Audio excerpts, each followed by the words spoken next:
అండి. హాయ్ అండి. మీ పేరు? ప్రభాకర్ అండి. ఓకే. సో బిగ్ బాస్ చూస్తుంటారా? చూస్తానండి, చూస్తాను. ఓకే. ఇప్పుడు నెక్స్ట్ సీజన్ వస్తుంది, 9th సీజన్. అవునండి. సో హోస్టింగ్ ఎవరు చేస్తే బాగుంటది అనిపిస్తుంది మీకు? హోస్టింగ్ మళ్ళీ ఎన్టీఆర్ చేయాలనిపిస్తుంది అన్న. ఫస్ట్ ఎన్టీఆరా? ఓకే. అంటే ఇప్పుడు ఏంటి అని అంటే సో నాగార్జున కాదు, సో విజయ్ దేవరకొండ లేదు, బాలకృష్ణ గారు వస్తారు అని అంటున్నారు కదా. అవునండి, అవునండి. నాగార్జున గారు కూడా చాలా బాగా చేస్తున్నారు. అండ్ ఫస్ట్ సీజన్ ఎన్టీఆర్ చేసినట్టుగా అంత ఎఫెక్టివ్గా ఉండకపోవచ్చేమో. ఆ వార్నింగ్ కానీ అది ఇది కానీ చాలా ఏదైతే నాగార్జున గారు కొద్దిగా సాఫ్ట్గా చెప్తారేమో అనిపిస్తుంది. ఎన్టీఆర్ అయితే కొద్దిగా కొద్దిగా హార్ష్గా చెప్పే అవకాశాలు ఉన్నాయి కాబట్టి చాలా ఇంట్రెస్టింగ్ అనిపిస్తుంది. ఇప్పుడు అలాగే ఫోర్త్ సీజన్లో కానీ 7th సీజన్లో కానీ ఇవి బాగా బ్లాక్ బస్టర్ అయ్యాయి. అలాంటి సీజన్ మళ్ళీ వస్తేమో బాగుంటుందేమో అనిపిస్తుంది. ఇప్పుడు 8th కానీ 6th కానీ ఇవన్నీ డల్గా అనిపించాయి. 7th కానీ 4th సీజన్ కానీ ఇవి చాలా బ్లాక్ బస్టర్ అయ్యాయి.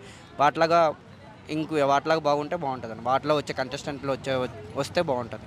సో ఇప్పుడు ఈ సీజన్కి ఎవరు వస్తే బాగుంటుంది అనిపిస్తుంది మీకు కంటెస్టెంట్స్? ఈ సీజన్గా ఒక మంచిగా బాగా ఆడే ప్లేయర్లు వస్తే బాగుంది అనిపిస్తుంది. అంటే మీకు ఎవరినన్నా అనుకుంటున్నారా సో వీళ్ళు వెళ్తే బాగుంటుంది అనేసి? వీళ్ళు వెళ్తే బాగుంటుంది అనిపిస్తుంది. అలాగేం లేదన్న, వచ్చి వాళ్ళు ఎంటర్టైన్ చేస్తారు. కొద్దిగా కమెడియన్స్ కానీ కొద్దిగా గేమ్ ఆడే వాళ్ళని కానీ వాళ్ళని తెస్తే చాలా అద్భుతంగా అనిపిస్తుంది. సో సీజన్ 8 ఎలా అనిపించింది మరి మీకు? సీజన్ 8 యావరేజ్ అనిపించింది అండి. అంత సీజన్ ఒక వైల్డ్ కంటెస్ట్ వచ్చిన నుంచి చాలా అద్భుతంగా అనిపించింది. అంతకుముందు ఒక 4 to 5 వీక్స్ మాత్రం చాలా డల్గా అనిపించింది. వైల్డ్ కార్డ్స్ అవినాష్ గారు కానీ మళ్ళీ మళ్ళీ బిగ్ బాస్ 4లో వచ్చిన వీళ్ళంతా రావడం అనేది చాలా అద్భుతంగా అనిపించింది. వాళ్ళు వచ్చిన నుంచి ఇంట్రెస్టింగ్ అనిపించింది.